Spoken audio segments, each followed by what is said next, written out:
C'est ici la conférence, dépêchez-vous. Allez. Ah, sind Deutsch. Ah, Entschuldigung. Sie können kommen. Ah, ce sont les Allemands.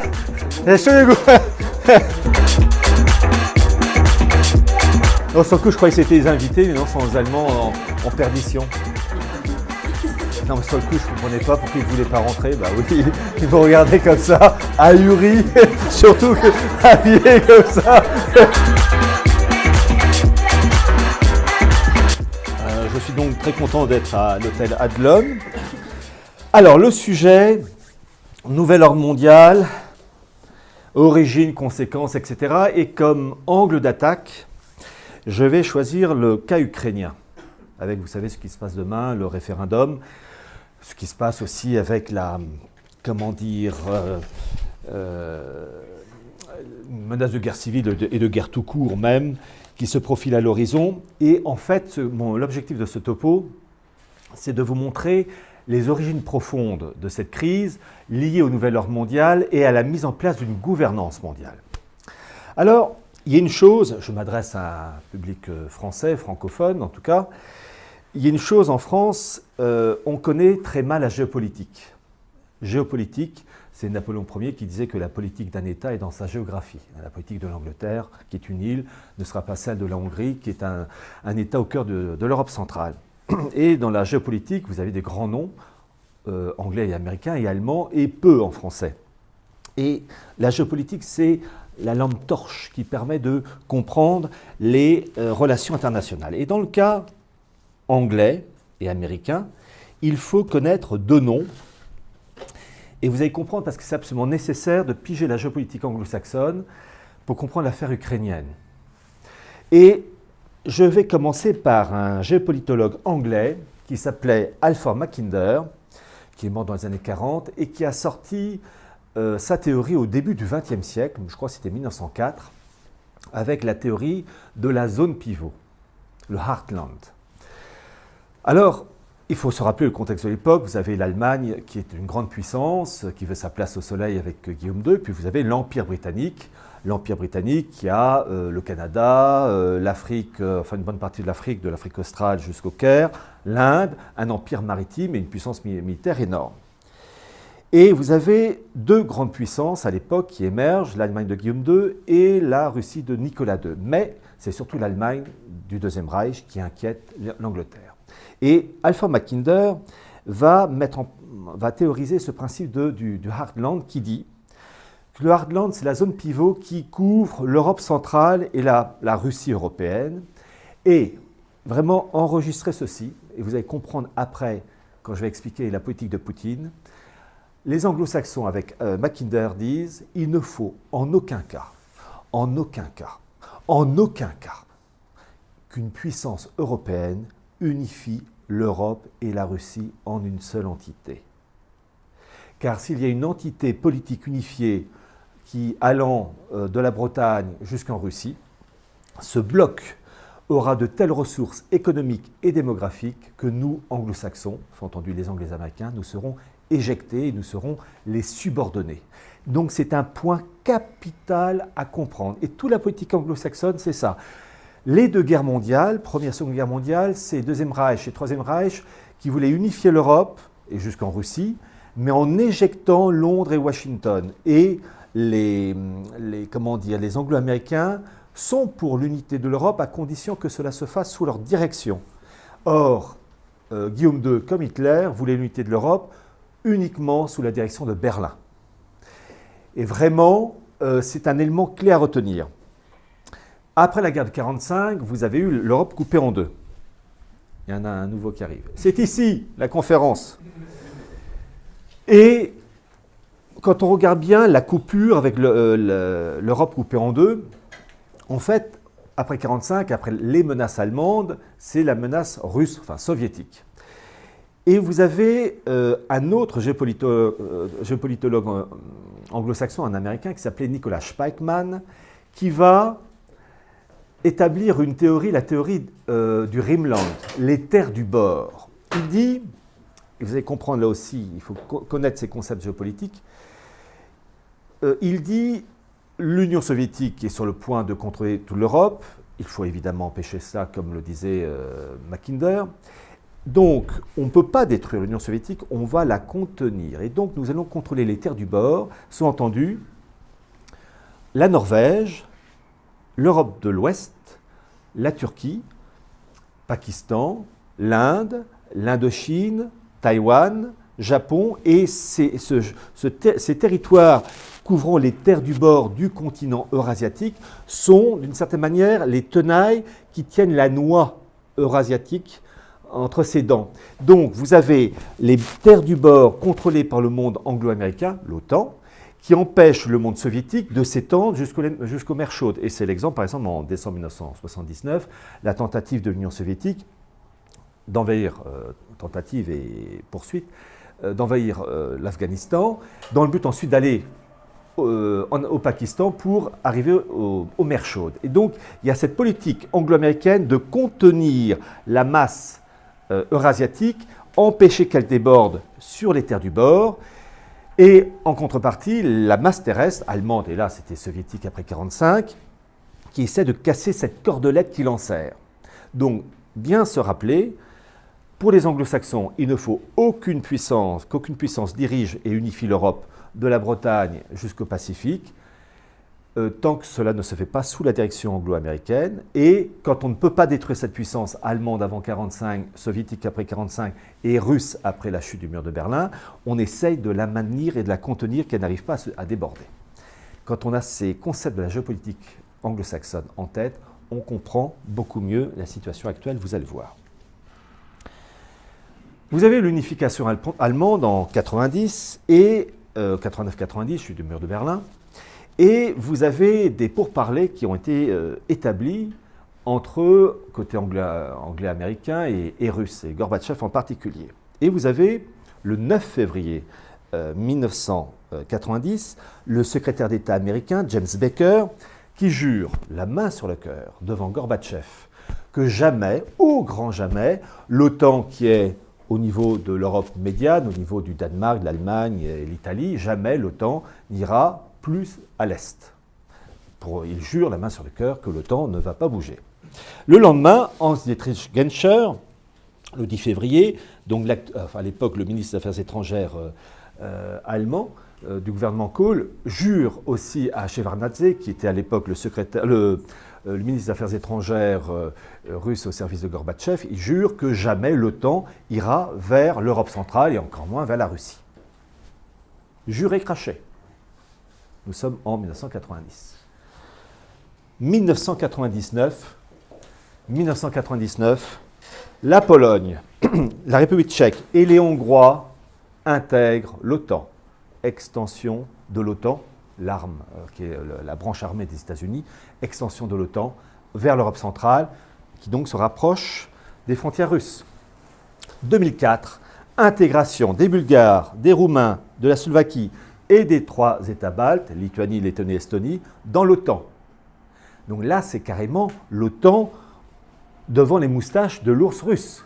C'est-à-dire qu'avec l'Estonie, Saint-Pétersbourg est tout juste à côté. Donc, les Russes se rendent compte que les promesses américaines d'un OTAN ne s'étendant pas vers l'Est, ces promesses ont été trahies, puisque désormais l'OTAN est au niveau de la Bulgarie, la mer Noire, et du côté de Saint-Pétersbourg.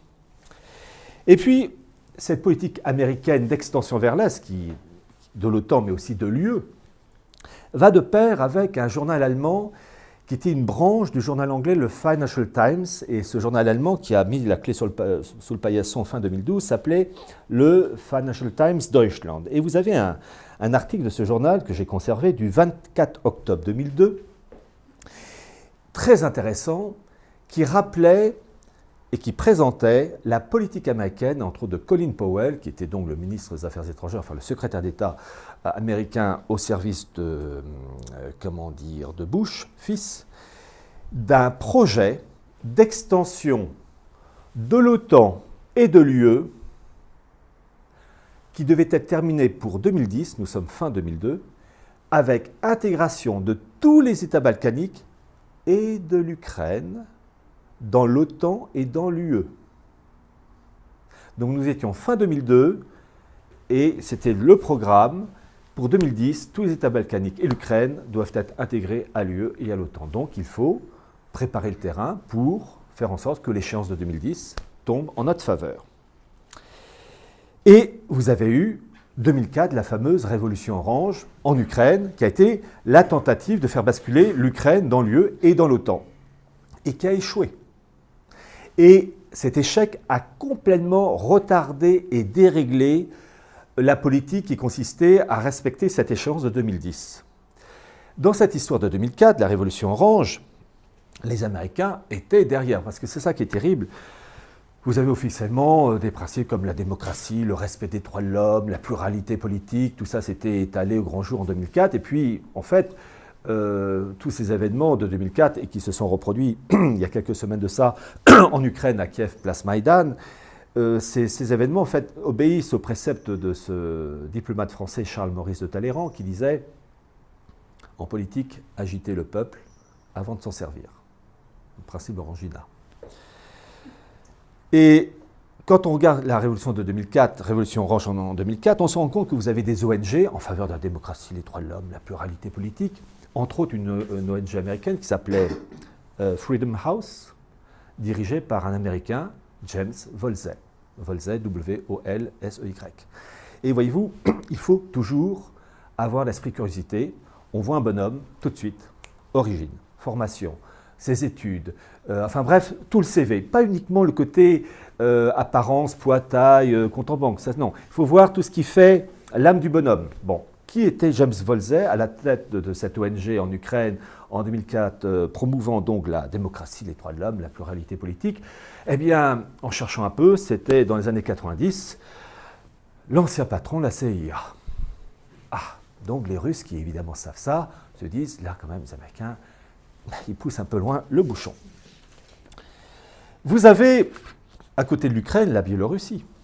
Et vous avez un dictateur, Loukachenko, qui n'est pas un ange. Bon, les Américains ne le sont pas, mais Loukachenko ne l'est pas non plus. Il n'empêche que, même quand on est dictateur, on peut dire des choses justes. Staline a dit des choses justes. Et Dieu sait, je ne suis pas stalinien. Et dans les années 2000-2001, eh bien, Loukachenko, dictateur assez rude, disait que le représentant de l'OSCE en Biélorussie, l'OSCE c'est l'Organisation pour la sécurité et la coopération en Europe, dirigée par un Allemand qui s'appelait à l'époque Hans-Jörg Wick, W-I-E-C-K, était un espion. Et dans les médias de l'époque, les médias français en particulier, disaient « Ce Loukachenko, c'est vraiment un con, un abruti, c'est un dictateur, l'OSCE, c'est la démocratie, les droits de l'homme, ça peut être que bien ». Eh bien, dans cette affaire, ça avait beau être un dictateur, Loukachenko, sur ce point-là, il avait raison. Parce qu'automatiquement, on va chercher Hans-Jörg Wick. C'est qui le bonhomme? Il vient d'où? Sa formation. Et quand Loukachenko disait que c'était un espion, ah oui, c'est un gros espion, puisqu'il suffisait d'aller sur le site Service secret allemand, le BND, d'aller à la rubrique Histoire, Geschichte, on clique et on a toutes les têtes de tous les dirigeants du BND depuis sa création à la fin des années 40 jusqu'à aujourd'hui. Et on se rend compte que dans les années 80, le patron du BND s'appelait Hans-Jörg Wick. C'est là où on se dit que vraiment il y a une volonté de la part des élites anglaises, américaines et allemandes de flanquer la pagaille dans ces pays d'Ukraine, de Biélorussie, etc. En mettant quand même à la tête des ONG chargées de promouvoir la démocratie, quand même les anciens patrons des services secrets, soit allemands, soit américains. Donc les Russes, ils le savent, et ils ne sont pas contents, mais on peut les comprendre. Échec de la révolution orange de 2004, qui fait qu'il va y avoir une stabilisation où l'Ukraine, tout en restant dans l'orbite russe, va un peu basculer, enfin être entre deux eaux avec des tentations d'être attaché à l'Ouest. Et situation économique qui s'aggrave en Ukraine, des gros problèmes financiers, et vous avez, là je me rapproche de notre époque, 2013, le dirigeant ukrainien, Yanukovych, qui est sur le point de signer en novembre 2013 un accord à Vilnius pour l'intégration, enfin un préparatif d'intégration de l'Ukraine dans l'UE et sous-entendu en arrière-fond de l'OTAN. Et à la dernière minute, Yanukovych refuse. Parce que Poutine est intervenu en disant à Yanukovych écoute mon bonhomme, tu veux intégrer l'UE parce que tu as besoin d'argent. Qu'est-ce qu'il t'offre que t'offre l'Union européenne?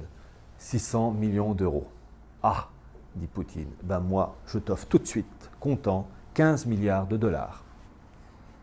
Et qui plus est, le gaz, les Ukrainiens ont besoin de gaz russe, Gazprom, eh bien je te fais un rabais, et je donne le chiffre exact, le 1000 mètres cubes de gaz vendu par Gazprom à 291 euros, je te le fais à 195.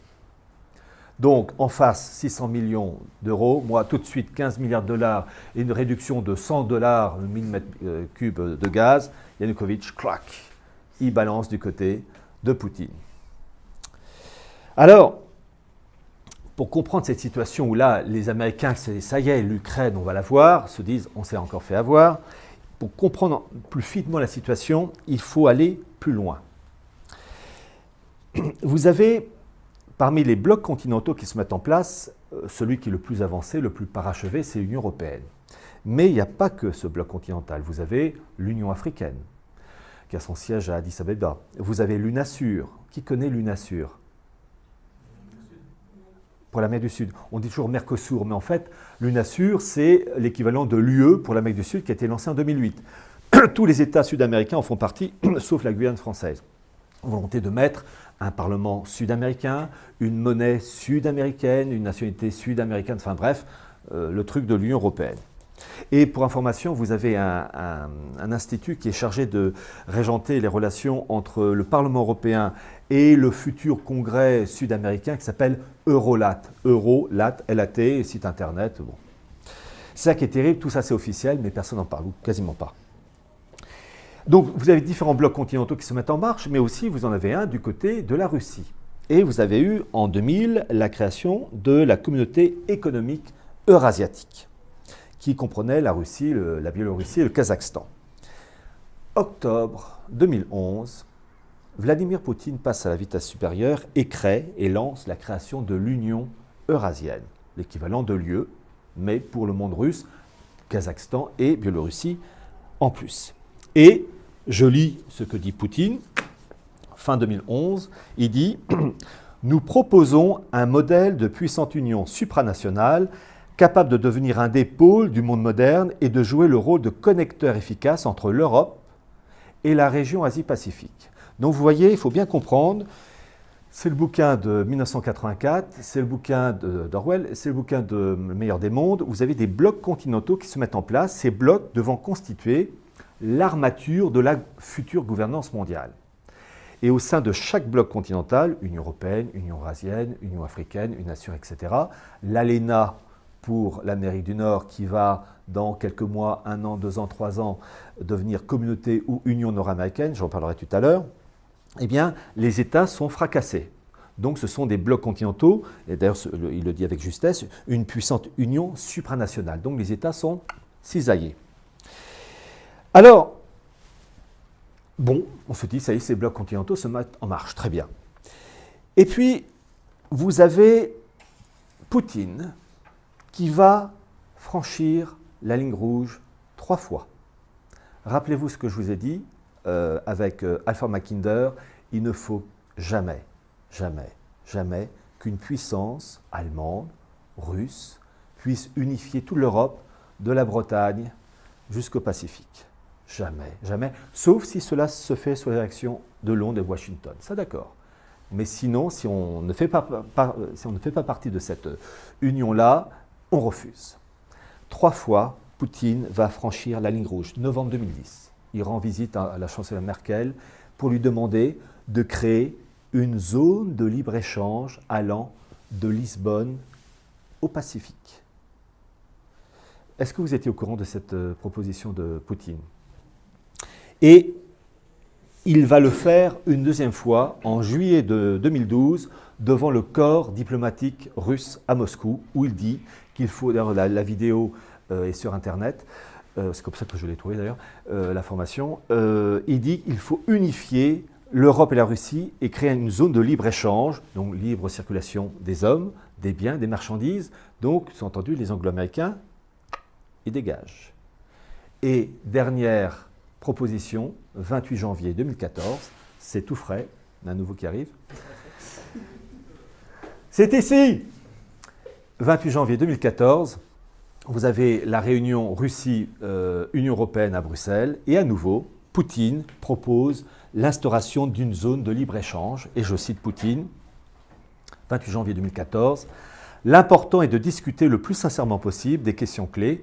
Nous avons évoqué les perspectives de création d'un espace économique et humanitaire commun de Lisbonne à l'océan Pacifique. Il est inadmissible de créer de nouvelles lignes de démarcation. Il faut au contraire travailler ensemble à la création d'une Europe unie. » Et vous avez, de la part de Poutine, sa volonté, en janvier 2014, de mettre sur pied un comité d'experts afin de poser les premiers jalons à cette zone de libre-échange allant de Lisbonne au Pacifique. Et vous avez un de ses bras droits, qui s'appelle Igor Chouvalov, qui dit ceci, je cite, « Ceux qui critiquent l'Union économique eurasiatique et qui affirment que c'est un projet visant à faire renaître l'Union soviétique et à créer une hégémonie régionale se trompent. Sur le terrain, s'il y a un modèle qui inspire l'intégration économique eurasiatique, c'est l'Union européenne et non l'Union soviétique. » Donc vous avez de la part des dirigeants des élites de l'Union eurasienne, russe, une volonté de s'inspirer du modèle de l'Union économique, enfin de l'UE, comme modèle pour mettre en place une Union eurasienne. Et là, vraiment, Poutine, il a franchi le pas et la ligne rouge 3 fois, car dans cette histoire, cette volonté de mettre en place une union allant, une zone de libre-échange de Lisbonne au Pacifique, c'est éjecter le monde anglo-américain. Or, le monde anglo-américain veut mettre en place un marché transatlantique. L'Union européenne intégrée au bloc nord-américain. La proposition de Poutine fait que ce marché transatlantique passera la trappe. Donc vous avez, en fait, comme dans le bouquin de 1984 Orwell, Océania et Eurasia qui commencent à se chercher des noises. Et là, il faut parler, avant de continuer sur l'affaire ukrainienne, du marché transatlantique, lancé officiellement février 2013 par le président Obama. Et tout le monde est tombé des nues, n'en revenant pas. Et évidemment, les médias français ne font pas leur boulot. À titre personnel, je peux vous dire que je connais l'histoire du marché transatlantique depuis 2002, que dans mon bouquin qui est sorti en 2004, qui s'intitulait « La décomposition des nations européennes », avait un sous-titre, enfin il a toujours le même sous-titre, « De l'Union euro-atlantique à l'état mondial ». Et je montrais dans ce bouquin de 2004 que la volonté de la construction européenne n'était pas une finalité, mais un marchepied pour créer ce bloc euro-atlantique lui-même, marchepied vers la gouvernance mondiale. Et à l'époque, je m'appuyais sur les documents officiels que les médias et les géopolitologues de l'époque n'utilisaient pas. Alors ce marché transatlantique, comment il s'appelle, Obama, n'est que le porte-parole. Ce n'est pas lui qui a décidé de lancer le marché transatlantique. En fait, pour bien comprendre, quand on voit un fait, il faut toujours voir l'origine du fait. C'est le principe de causalité, toujours. Et pour comprendre le marché transatlantique, il faut voir que c'est un projet ancien qui remonte, les premières tentatives, à 1939. 1939, les élites américaines et anglaises avaient déjà en tête l'idée d'un bloc euro-atlantique. 1939, comment? Eh bien, vous avez un Américain qui s'appelait Clarence Streit, qui est mort en 1986, qui était journaliste au New York Times. Et il était même à un cran très supérieur, puisqu'il était représentant du New York Times à la SDN, la Société des Nations, l'équivalent de l'ONU. Alors d'abord, quand on s'intéresse à quelqu'un, toujours voir ses origines, sa formation. Et Clarence Streit a été donc étudiant dans les années 20 et il a bénéficié des bourses d'études Cecil Rhodes. Qui connaît Cecil Rhodes? Cet homme-là, il est mort en 1902. Et pourtant, il détermine notre avenir. Cecil Rhodes est un des plus grands princes du mondialisme. Cecil Rhodes, pour vous donner une petite idée, parce qu'il faut, pour comprendre ce qu'a fait Clarence Streit, il faut expliquer un peu ce qu'a fait Cecil Rhodes. C'est un Anglais qui est mort à 50 ans à peu près, oui, 1902. Il est devenu richissime. C'est lui qui est à l'origine de la création de l'industrie diamantaire de Beers, en liaison avec les Rothschild, qui sont les grands maîtres qui dirigent la City de Londres. Cecil Rhodes, c'est lui qui a posé les jalons permettant la création de l'État sud-africain, parce qu'il s'est établi en Afrique du Sud, à l'époque colonie du Cap. Donc il est mort en 1902, l'Afrique du Sud est née en 1910, mais c'est lui qui est à l'origine de la création de cet État. Et je rappelle qu'il y a deux États qui s'appelaient la Rhodésie, Rhodésie du Nord, Rhodésie du Sud, qui s'appellent maintenant Zambie et Zimbabwe. Donc vous voyez le CV du bonhomme. L'origine de la création d'une industrie diamantaire de Beers et à l'origine de la création de 3 États. Dans un CV, ça ne court pas les rues. Hein. Bon. Et Rhodes, qui faisait donc partie de cette élite financière et politique anglaise, avec d'autres qui s'appelaient Lionel Curtis, Philip Kerr, Alfred Milner, et j'en passe. Pour information, il faut lire un bouquin extraordinaire d'un Anglais qui s'appelle... Non, d'un Américain. Je me trompe, c'est un Américain. C'est Carroll Quigley, Anglo-American Establishment, qui explique les relations des élites anglaises et américaines de la fin du 19e siècle jusqu'aux années 50. Extraordinaire. C'est là où on voit que c'est eux qui ont le pouvoir, que malheureusement la démocratie, c'est un vain mot, hélas. Hélas. Mais Cecil Rhodes avait un idéal, volonté de créer un État mondial.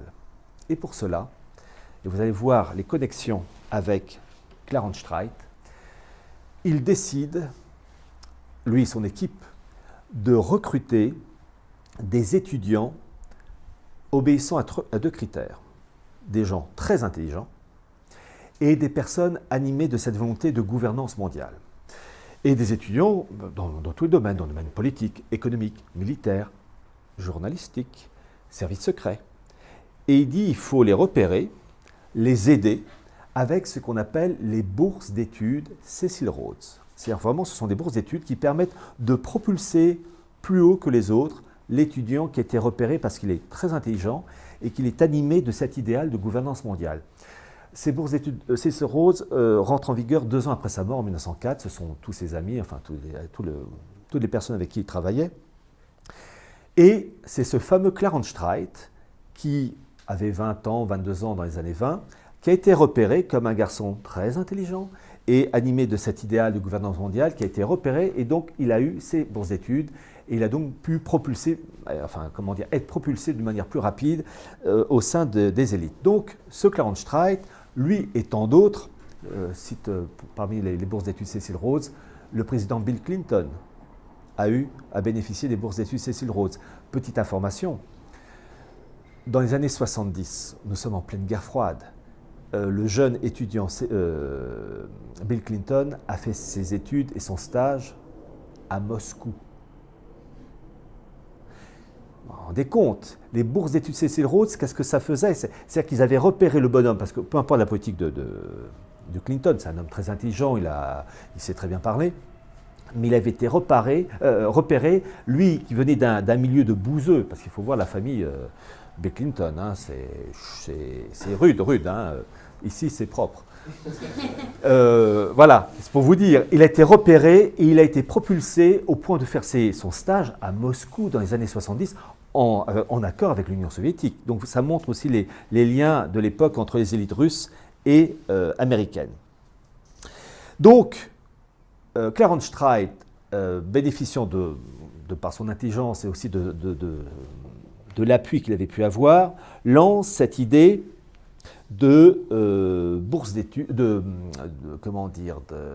bénéficiant de bourse d'études Cecil Rhodes, sa volonté d'accélérer le processus de gouvernance mondiale en mettant en place, en 1939, un projet d'unité transatlantique avec un bouquin qui sort en 1939 qui s'intitule Union Now, l'Union maintenant, avec un sous-titre Proposition pour une unité fédérale des démocraties de l'Atlantique Nord, 1939.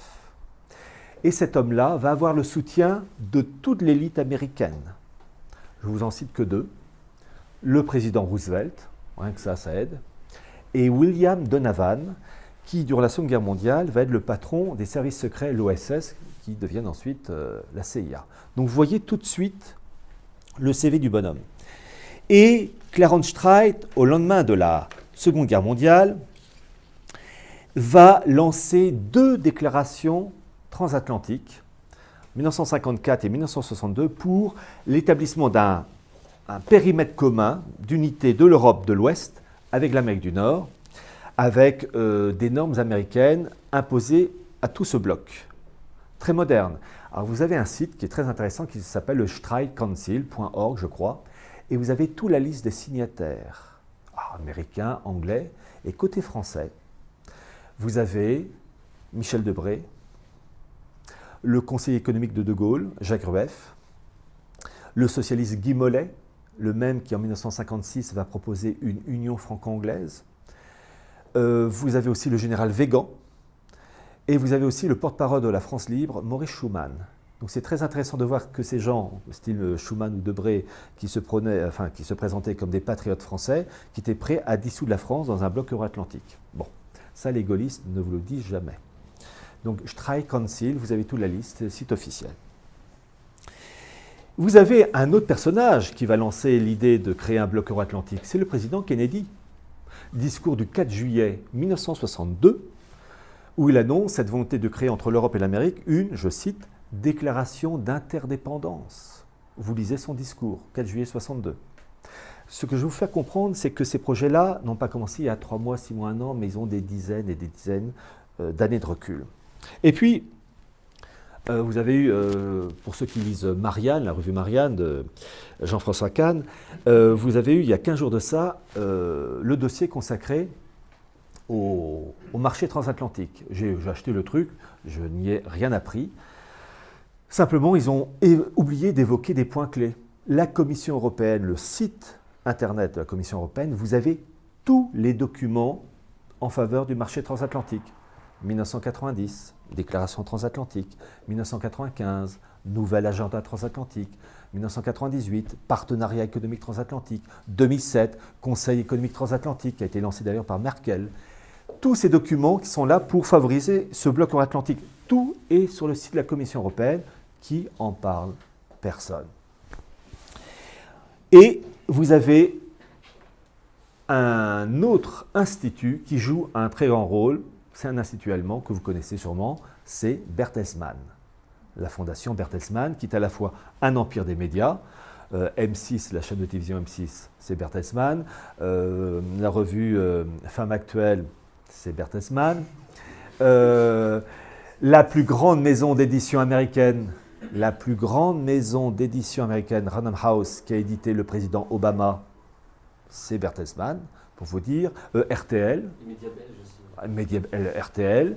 Voilà, donc l'émission pour les jeunes Fun Radio, c'est Bertelsmann. Donc c'est vraiment un empire médiatique très puissant. Mais c'est aussi une fondation qui s'occupe de 3 domaines. Construction européenne, je rappelle ce petit truc. Après l'échec français et hollandais en 2005 qui ont voté non au référendum, il y a eu une relance qui s'est appelée le traité de Lisbonne. C'est Bertelsmann qui a été à l'origine de ça.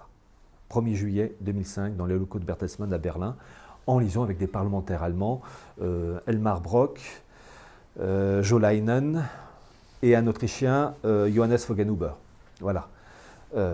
Donc vraiment une fondation extrêmement puissante qui donc s'occupe de la construction européenne, qui s'occupe du partenariat transatlantique et qui s'occupe des relations avec le Proche-Orient et avec 2 subdivisions. Le monde musulman, ça s'appelle les discussions de Kronberg, et Israël, ça s'appelle le dialogue germano-juif. Vous allez sur le site de la fondation Bertelsmann. Il y a oui. Je connais un journaliste du CGF oui. Qui a fait un voyage en Israël financé par Bertelsmann. Effectivement. Et, c'est tout à fait juste ce que vous dites parce que Bertelsmann a des accords avec les médias israéliens pour des échanges entre étudiants allemands et israéliens. Et ensuite, des contacts qui se développent après. J'ai écrit un petit bouquin sur Bertelsmann, qui est le seul bouquin en langue française sur cet empire médiatique. Et en même temps, think tank, bon.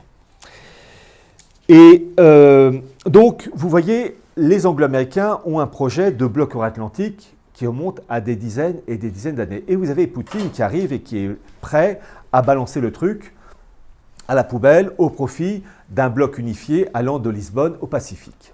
Et donc, la réaction américaine, je rappelle, 28 janvier 2014, cette énième tentative de Poutine de créer cette zone de libre-échange.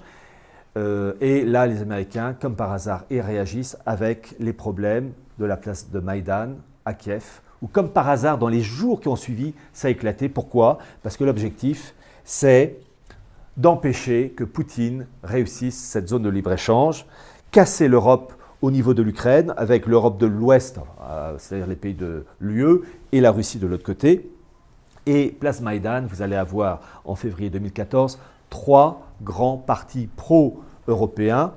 Le premier, c'est l'Union pan-européenne, dirigée, vous savez, par cette femme Tymoshenko avec ses tresses blondes, qui est très liée à la CDU d'Angela Merkel et au PPE, qui est le Parti populaire européen, l'équivalent, si je puis dire, de la CDU au Parlement européen.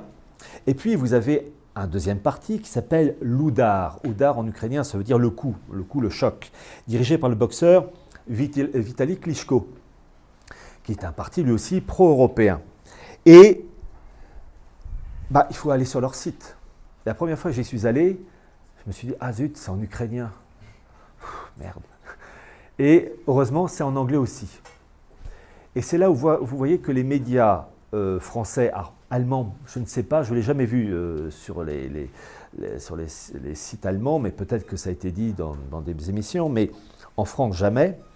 Quand vous allez sur le site de l'Oudar, eh bien, dans sa version anglaise, vous voyez, il faut avoir tout de suite le réflexe, qui soutient l'Oudar. Et quand on clique sur Partners en anglais, donc ceux qui soutiennent l'Oudar de Klitschko, parti pro-européen, eh bien, on trouve 3 choses. Les 2 premières, ce sont 2 ONG. Enfin, voilà, la démocratie, les droits de l'homme, la pluralité politique, enfin, ça, hop, on prend le violon. Dirigée, la première ONG, c'est l'IRI. L'IRI, qui est donc International Republican Institute, dirigée par le sénateur John McCain. Cette ONG pour la démocratie et les droits de l'homme, l'IRI, qui soutient l'Oudar, dirigée par le sénateur John McCain, qui était, à un moment donné, qui a failli devenir président des États-Unis. Donc, vous voyez, bon. Deuxième ONG américaine, NDI, National Democratic Institute, dirigée par Madeleine Albright, qui, dans les années 90, était secrétaire d'État, enfin ministre des Affaires étrangères, du gouvernement Clinton. Donc, vous voyez, tout de suite, rien que sur le site, on voit que ce parti pro-européen de l'Oudar de Klitschko est vraiment soutenu par la crème de la crème américaine. Et puis, vous avez un troisième groupe qui soutient donc le Klitschko, c'est un parti politique allemand, c'est la CDU d'Angela Merkel. C'est sur le site de l'Oudar. On ne peut pas faire plus officiel et les médias français ne font pas leur boulot. Et puis, je rajoute une chose aussi, vous qui vivez en Allemagne, vous savez que l'importance des fondations en Allemagne. La CDU, c'est la fondation Konrad Adenauer. Pour les Verts, c'est la fondation Heinrich Böll.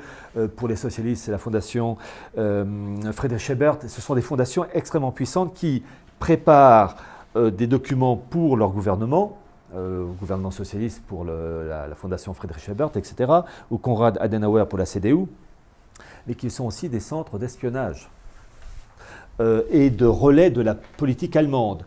Janvier et octobre 2011, la fondation Konrad Adenauer a payé tous les voyages de Klitschko en Allemagne pour qu'il s'inspire du modèle politique et économique allemand, et il a pu, grâce à cette fondation, rencontrer tout le gratin politique allemand. Donc ce sont des fondations extrêmement puissantes et qui jouent leur rôle. Et enfin, le troisième grand parti pro-européen, c'est Swoboda, et Swoboda, c'est tout simplement nazi. Et d'ailleurs, c'est absolument lamentable de voir les Occidentaux soutenir un parti pro-européen qui se réfère quand même à une doctrine nazie. Enfin, c'est quand même sidérant. Hein. Donc, tout est permis du côté du monde occidental. Et quand je dis monde occidental, le monde le monde allemand et le monde anglo-américain. Conséquence de ce coup d'État en Ukraine qui voit la chute du dirigeant ukrainien, c'est que les conséquences sont multiples. Vous avez cette angoisse anglo-saxonne qui était de voir cette zone de libre-échange s'établir de Lisbonne au Pacifique et donc de voir les Américains exclus, les Anglais aussi. Eh bien, cette angoisse disparaît, puisque dans cette histoire, désormais, il y a une telle tension nerveuse, une telle rivalité entre d'un côté Moscou et puis l'UE et les États-Unis, eh bien ceux qui voulaient essayer de rabibocher l'Union européenne avec cette Union eurasienne, de créer cette fameuse zone de libre-échange, eh bien ce projet il est passé à la trappe. Maintenant il y a une sorte de mur de Berlin, entre guillemets, qui sépare le continent eurasiatique au niveau de l'Ukraine. Vous avez vraiment deux blocs. Et donc, les Anglo-Américains qui craignaient cette zone de libre-échange sous direction de Bruxelles, de Berlin et puis surtout de Moscou, eh bien, ils sont rassurés. Cette zone de libre-échange ne va pas se faire. Et qu'est-ce qui se passe? Eh bien, mois de mars 2014, Obama va en Europe, à Bruxelles en particulier, et face à cette menace, entre guillemets, menace qui existe quand même russe, eh bien, il dit qu'il faut accélérer la mise en place du marché transatlantique. Le problème, c'est que dans cette histoire, les pays européens, et en particulier l'Allemagne, sont dépendants du gaz russe, donc à l'Allemagne 35%. Et pour vous montrer cette volonté de vraiment détacher ces États de l'Union européenne de toute influence russe, Obama et même le président canadien Harper, qui a rendu visite à Merkel à la fin du mois de mars, ils ont proposé d'établir un maillage énergétique entre l'Europe et les États-Unis et le Canada pour fournir du gaz, côté canadien, aux Allemands. Merkel a dit oui, mais il faut des infrastructures énormes, donc ça ne peut pas être mis en place avant des années et des années. Donc pour le moment, l'Allemagne est encore soumise au gaz russe, mais il y a vraiment cette volonté de la part des Anglo-Américains, et des Canadiens en particulier, de faire pression de telle manière que tous les États européens ne dépendent plus d'éléments comme le gaz du monde russe. Et puis, les choses se sont accélérées avec l'affaire de la Crimée. Peu à peu, je me rapproche de la situation actuelle. La Crimée, à l'origine, était territoire intégrante du monde ukrainien, mais population russophone, des bases navales russes, et à l'époque, le gouvernement ukrainien avait accordé un bail à Moscou, un bail qui allait jusqu'en 2042, c'est-à-dire que les Russes payaient pour pouvoir continuer à se servir de leur flotte de guerre, mais tout ça sous contrôle ukrainien et en arrière-fond des Américains. Eh bien, avec ce qui s'est passé en Ukraine et en Crimée, eh bien, Poutine a pu détacher l'Ukraine et l'annexer carrément au territoire russe. Et là, c'était vraiment une réussite, parce que dans cette histoire, vous avez ce qu'on appelle la zone économique exclusive, qui fait que tout pays a une zone maritime de 200 000 marins, grosso modo 370 km. Tout ce qui est dans l'eau et dans le sol, sous l'eau, appartient au pays.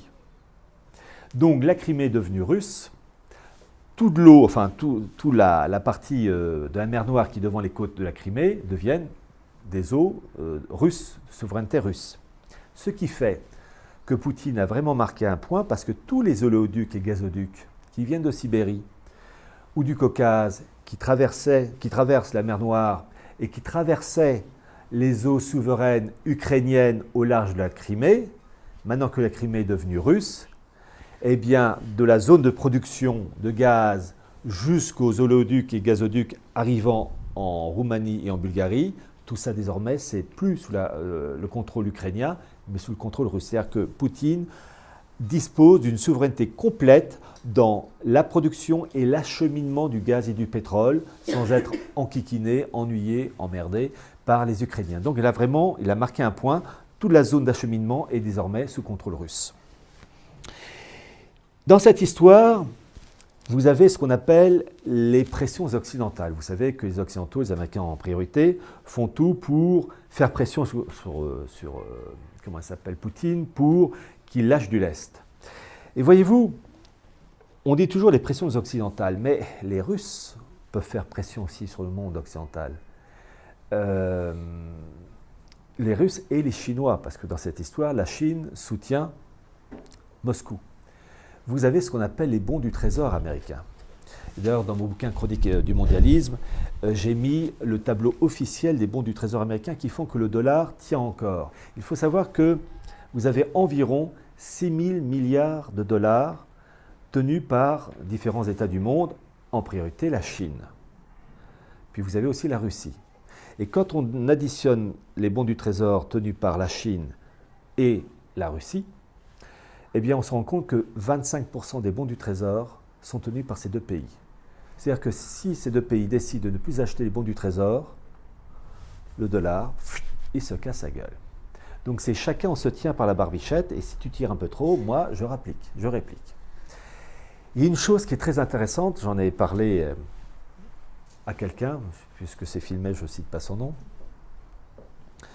Vous avez un économiste américain qui s'appelle Celent, Gerald Celent, enfin Celent et C-E-L-E-N-T-E, qui a à peu près dans les 60 ans, et qui est réputé pour ses prévisions économiques, financières, et tous les creux de vague de Wall Street, etc. Ils avaient prévu que ce soit dans les années 80, la crise de 97, c'est lui qui avait entre autres prévu les subprimes en 2006-2007. Enfin bref, quand il parle, on l'écoute parce que pour le moment, il ne s'est pas trompé. C'est pas parce qu'il ne s'est jamais trompé qu'il va toujours dire la vérité. Il peut se planter. Mais quand même, vu le CV positif, en règle générale, on se dit, s'il dit un truc, c'est qu'il y a de grandes chances que cela se produise. Il a quand même balancé un truc il y a quelques jours de ça, et vous pouvez le vérifier d'ailleurs. Il a dit qu'aux alentours du 30 juin 2014, et ma foi, on s'en rapproche, ben, il a dit que le dollar se cassait la gueule.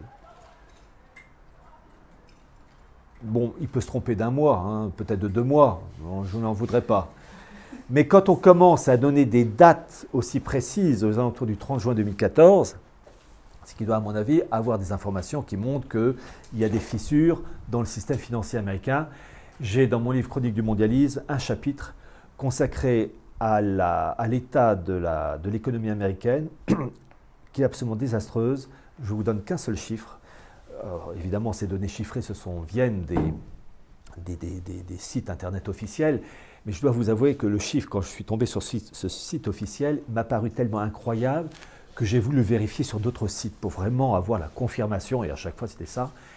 Accrochez-vous, l'endettement de l'État américain depuis Obama a été supérieur à tout l'endettement américain depuis le premier président des États-Unis, George Washington, jusqu'à Bill Clinton. Je reprends. L'endettement américain depuis Obama est supérieur à tout l'endettement américain depuis le premier président des États-Unis, George Washington, jusqu'à Bill Clinton. Pour vous dire qu'il y a quand même une situation désastreuse aux États-Unis.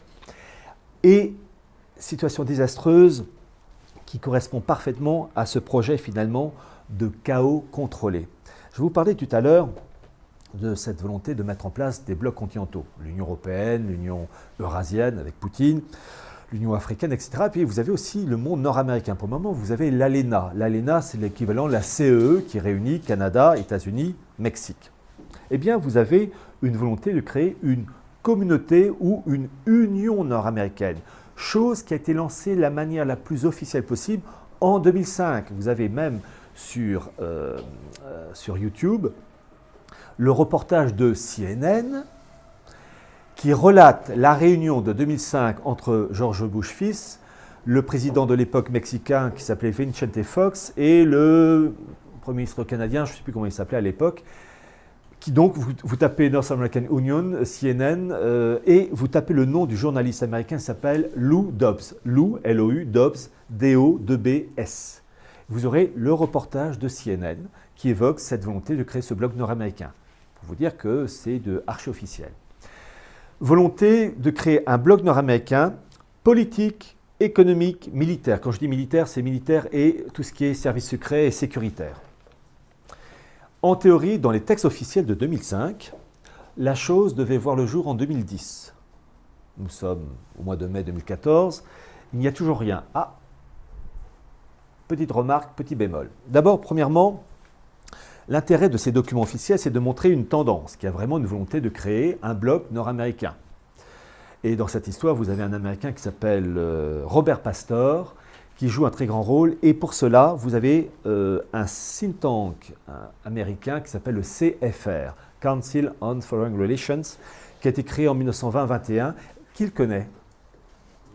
Vous connaissez. Et son équivalent britannique, qui a été créé à peu près la même année, enfin en 1919, c'est Chatham House. Vraiment, il faut aller sur ces deux think tanks, ça et Bertelsmann. Mine d'informations, tout y est, hein. Enfin tout y est, beaucoup en tout cas. Donc on ne s'ennuie jamais, ils préviennent, mais si on n'a pas la curiosité pour aller voir, évidemment, on va tomber des nues. Et donc vous avez tout le programme pour l'unité du bloc nord-américain, qui en théorie devait voir le jour en 2010. Nous sommes en mois de mai 2014, il y a du retard, ça c'est normal, parce qu'on est sur Terre, c'est une immense machinerie. Le but c'est créer vraiment une unité complète, politique, économique et militaire, avec une seule monnaie nord-américaine. C'est-à-dire que le dollar disparaît.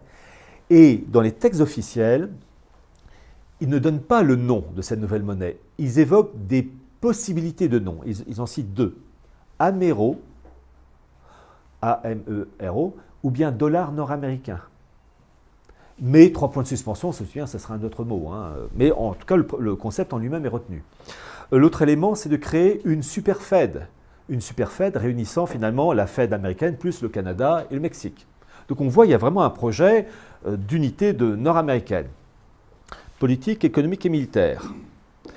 Militaire, service secret, renseignement, etc. Eh bien, je peux vous dire que pour l'aspect militaire, c'est fait. Juillet 2013. Juillet 2013, je me souviens, j'étais devant mon truc du YouTube et je suis tombé là-dessus, la vache, enfin, je passe les mots, enfin, oh là là. Et, j'ai pas dit ça. Oh merde, putain. Vous avez la sénatrice, je vais vous donner les références, comme ça vous pourrez voir. La sénatrice américaine Dianne Feinstein, Dianne avec 2 N, Feinstein, comme en allemand, Feinstein, qui a fait vous savez, ces auditions filmées devant le Congrès au Sénat américain, et au sujet de la NSA, de tout ce qui est service secret et espionnage. NSA, je vous rappelle, c'est un institut américain. La NSA, c'est américain. Hein. C'est américain. Hein. C'est américain. Ben, il y a un de ses collaborateurs qui a présenté un grand tableau représentant les différents continents et le rôle de la NSA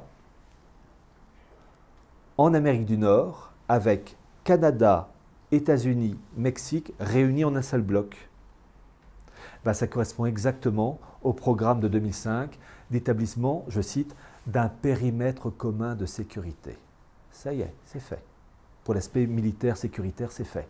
Et donc, quand j'ai vu ça en juillet 2013, je me suis dit, s'ils l'ont fait pour l'aspect sécuritaire, le politique et l'économique, ça ne va pas tarder. Dans 6 mois, 1 an, 2 ans, 3 ans, mais pas dans 20 ans. Voilà. Donc ce sont des éléments comme ça qui montrent que ça y est, tac, ils ont lancé le premier domino, les autres vont suivre. Après, je vous dire, c'est dans 3 semaines, dans 3 ans, mais ce n'est pas dans 20 ans. J'aurais tendance à croire que 2010-2020, c'est vraiment la période du basculement, je crois, basculement dans tous les domaines. Donc, pour vous dire que ce projet de bloc nord-américain est archi-officiel, et c'est ça qui m'a toujours sidéré. Les documents sont là et personne n'en parle. Je vais vous citer par exemple l'existence du bloc euro-atlantique. Côté français, en 2007, vous avez un Français qui a écrit un petit bouquin aux presses universitaires de France. On ne peut pas faire plus révolutionnaire. Hein, et qui a sorti un petit bouquin, rien que le titre, c'est Euramérique. Et le type, c'est qui? Il s'appelle Hervé de Carmois. Et voyez-vous, personne ne connaît son nom. Et pourtant, cet homme-là détermine notre avenir. Il a peut-être quitté son poste parce qu'il est âgé, mais enfin, il était à cette époque le vice-président de la Trilatérale Europe. Vous savez que la Trilatérale, rapidement, c'est un institut mondialiste créé au début des années 70 qui regroupe l'Europe, l'Amérique du Nord et le monde asiatique. Eh bien, c'est cet homme-là qui a rédigé ce petit bouquin en faveur du bloc euro-atlantique. Donc, on voit qu'il y a vraiment... tout émerge, tout est là, et personne n'en parle. Bien. Alors, je vais vous citer donc le cas des Russes et des Chinois qui ont des moyens de pression sur le monde anglo-saxon, vu la situation économique désastreuse des États-Unis, désastreuse. Petit chiffre qui me vient à l'esprit. C'est un des chapitres du bouquin où j'ai un peu épluché toutes les faiblesses. Les États-Unis, c'est un peu plus de 300 millions d'habitants. Quand Obama est arrivé au pouvoir, vous aviez 32 millions d'Américains à dépendre des coupons alimentaires pour ne pas crever de faim. Le dernier chiffre que j'ai vu, c'est 49 millions. 49 millions d'Américains, dont en gros un sixième, qui dépendent du coupon alimentaire pour ne pas mourir de faim. Si ce n'est pas une situation désastreuse, il faudrait m'expliquer. Il y a des chiffres comme ça qu'il faut toujours voir. Il y a ça et l'étude de la démographie. Il faut toujours étudier le taux de mortalité des enfants et des personnes âgées. Parce que quand un pays comme les États-Unis voient le taux de mortalité des enfants augmenter et le taux de mortalité des personnes âgées augmenter, ça veut dire quoi? Parce que ces gens-là n'ont pas assez d'argent, enfin en tout cas pour les bébés, les enfants, leurs parents n'ont pas assez d'argent pour payer des médicaments. C'est tout. Ça s'appelle la paupérisation. Et donc ce sont des éléments qui permettent de montrer qu'un pays est en train de se casser la gueule. C'est comme ça que l'Union soviétique s'est cassée la gueule. Je pense au démographe Emmanuel Todd, qui avait sorti en 1976, et pendant que je parle, je cherche désespérément le titre de son bouquin, La chute finale, je crois que c'est ça, La chute finale, où il expliquait en 1976, à l'époque où l'Union soviétique était apparemment toute puissante, que l'Union soviétique allait se casser la gueule parce qu'il avait observé les courbes de démographie des enfants, etc., et des personnes âgées, et il voyait que ça augmentait. Donc ça voulait dire qu'il n'y avait pas assez d'argent, d'hôpitaux, etc. Donc ça reflétait une situation sociale, économique délabrée. Voilà, il faut toujours regarder la démographie, c'est capital la démographie. Bon. Les tentatives de stabilisation de l'Ukraine ont été lancées par le ministre des Affaires étrangères russe le 17 mars 2014, où il a proposé aux Américains, aux Allemands, à l'Union européenne, etc., je cite, de fédéraliser l'Ukraine. Vous savez que l'Ukraine est composée de régions. D'ailleurs, je vous montrerai une carte tout à l'heure. Et vous avez la partie est, russophone, avec tous les degrés, très russophone, moyennement russophone, etc. Et il a dit ceci, Lavrov, le ministre des Affaires étrangères russe, qu'il fallait fédéraliser l'Ukraine et donner de grands pouvoirs aux régions, politiques, économiques, administratifs, fais gaffe, je sens que ça va s'envoler, et des droits ethniques et linguistiques aux Russes d'Ukraine. Et en fait, ce que proposait Lavrov, c'est exactement les mêmes mesures qui se mettent en place au sein de l'Union européenne, où vous avez des régions qui s'émancipent, avec des droits politiques, économiques, administratifs, linguistiques de plus en plus développés. Je vous rappelle une chose, tous les documents clés de la construction européenne, Charte des langues régionales, Convention 4 pour la protection des minorités, Charte de l'autonomie locale, Charte de la démocratie régionale, coopération transfrontalière, aménagement du territoire, Code civil européen, Europe à structure fédérale, Europe à structure fédérale, octobre 1987, tout ce que je vous ai cité, documents européens, en fait, tous allemands. Tous allemands. L'Allemagne est le sergent-chef du supérieur anglo-américain. C'est-à-dire que les anglo-américains veulent l'unité de l'Europe, ils ont délégué à un sous-fifre, un sergent-chef, aux Allemands. Alors quand je dis les Allemands, pas le peuple allemand, pas les deux que j'ai vus là, que j'ai effrayés. Quand je dis les Allemands, évidemment, je parle des élites politiques financières. Tous les documents clés de la construction européenne sont tous allemands. C'est quand même révélateur d'une volonté de créer une Europe des régions à base fédérale. Je rappelle que le projet d'une Europe à structure fédérale a été décidé en octobre 1987 par tous les ministres-présidents des Länder en liaison avec le gouvernement allemand pour préparer Maastricht. C'est 1987, octobre 87. Et donc il y a vraiment une volonté de créer une Europe désossée. Ce qui se passe actuellement en Catalogne.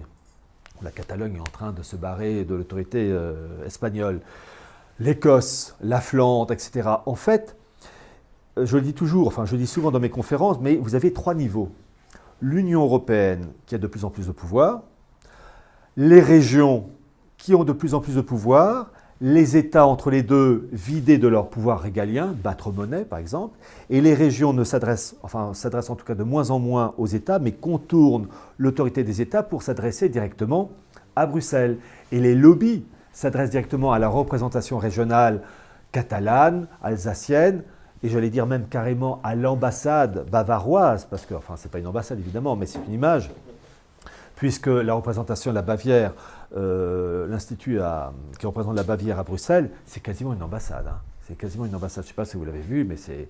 Donc en fait, les États sont court-circuités. Et je pense aux propos du représentant belge flamand Bart de Wever, qui est le patron de la N-VA, parti régionaliste indépendantiste. Il a dit cette chose tout à fait juste, qui est valable pour son pays, mais qui est valable aussi pour tous les États européens. Il a dit « La Belgique finira par s'évaporer entre l'Europe et les régions ». Sans quoi il a tout à fait raison.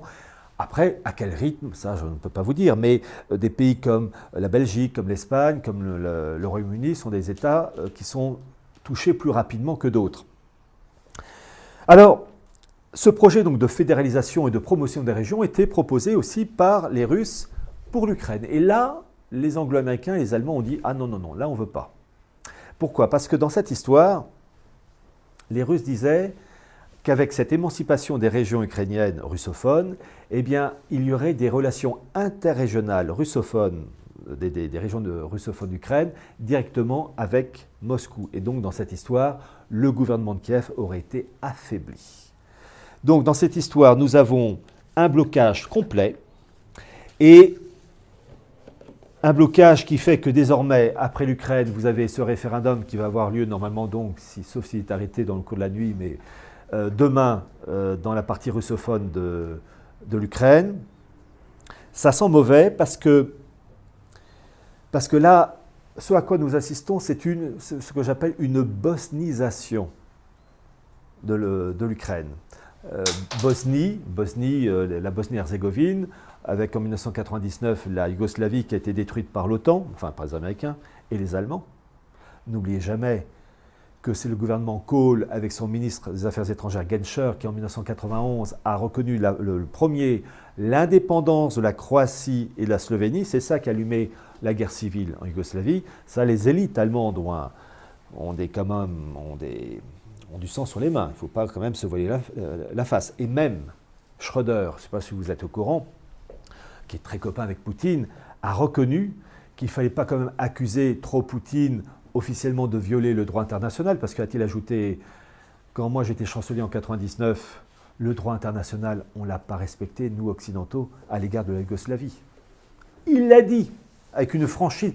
Même les médias français l'ont un peu relaté. Bon, mais pour vous dire que vraiment, tellement ça pèse lourd. Il l'a dit. Donc en fait, on vit de plus en plus dans une époque où le droit international fond comme neige au soleil, au profit finalement, du plus fort, la loi du plus fort. Et donc actuellement, nous avons un combat de lutte d'influence entre Océania, le monde euro-américain, et la Russie, Eurasia, avec évidemment ce qui se passe, la péninsule arabique, avec la Syrie en particulier. Je rappelle que les Russes ont une base en Syrie, une base navale, Tartus. Donc tout ça, c'est lié, les rivalités entre la Chine et le Japon, et puis cette décomposition des États européens qui s'annonce. À quel rythme, ça je ne pourrais pas vous le dire, mais vous avez donc ce référendum 18 septembre 2014 en Écosse.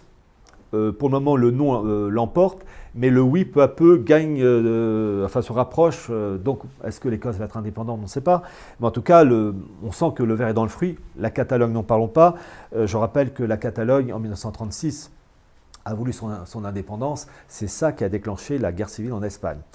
Et cette volonté d'éclatement des États est un projet voulu par les instances européennes.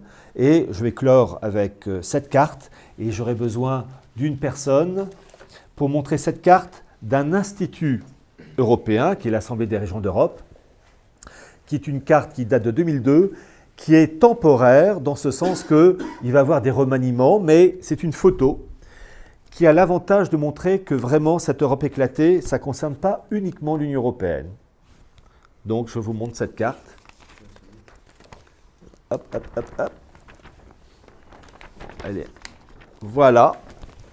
Et l'avantage de cette carte officielle, c'est de montrer que, outre les pays de l'Union européenne, vous avez l'Ukraine, la Russie, les États du Caucase et la Turquie qui est déjà intégrée au projet. Et là, vous avez Océania ici, Eurasia là, qui sont en train de se disputer la ligne de front et de partage des zones d'influence. Voilà le gâteau, moi je veux ça, ah, je veux pas, moi je veux ça, ah, je veux pas. Voilà.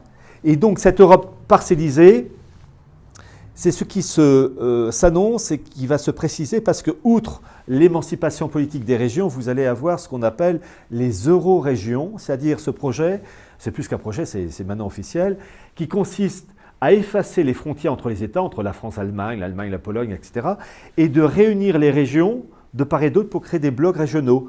Alsace, Pays de Bade, Catalogne avec Pyrénées-Méditerranée, la grande région réunissant la Wallonie, le Luxembourg, Rhénanie-Palatinat et la Lorraine. Donc c'est une recomposition de l'Europe. Et dans mon bouquin Chronique du mondialisme, vous avez une carte qui est sortie en 1992 d'un grand mania de la bière, Heineken, et oui, il faut vraiment chercher partout, qui présente une carte régionalisée en 75 blocs. Et cette carte de 92 montre la Yougoslavie avec ses frontières après l'intervention de l'OTAN en 99.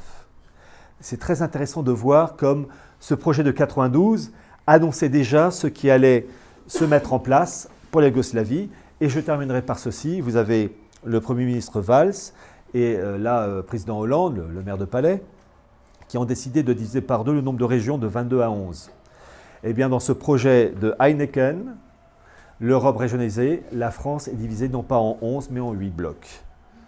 1992. Donc ça montre, ce que je vous fais comprendre, ce sont des projets anciens, préparés, élaborés depuis non pas des années, mais des dizaines et des dizaines d'années, mais qui peu à peu rentrent en vigueur pour être appliqués et nous broyer.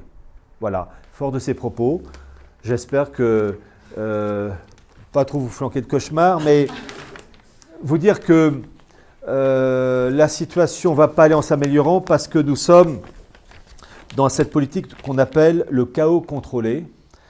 Dans la formule maçonnique, ça s'appelle Ordo ab chaos, c'est-à-dire que pour aboutir à une étape supérieure, il faut détruire. C'est-à-dire que la violence permet de rebondir à une étape supérieure. Mais malheureusement, cette violence risque de se faire dans une situation plus que sanglante. Parce que ces choses-là, là actuellement on est allé très loin avec l'affaire ukrainienne, la situation de l'économie américaine qui est désastreuse. Donc il y a un compte à rebours, mais au moins on sait à quelle sauce on sera mangé, et puis aussi psychologiquement on sera peut-être plus solide pour supporter les épreuves qui, un jour ou l'autre, je ne sais pas quand, mais qui un jour ou l'autre s'abattront sur nous. Sur ce, je vous remercie de m'avoir écouté.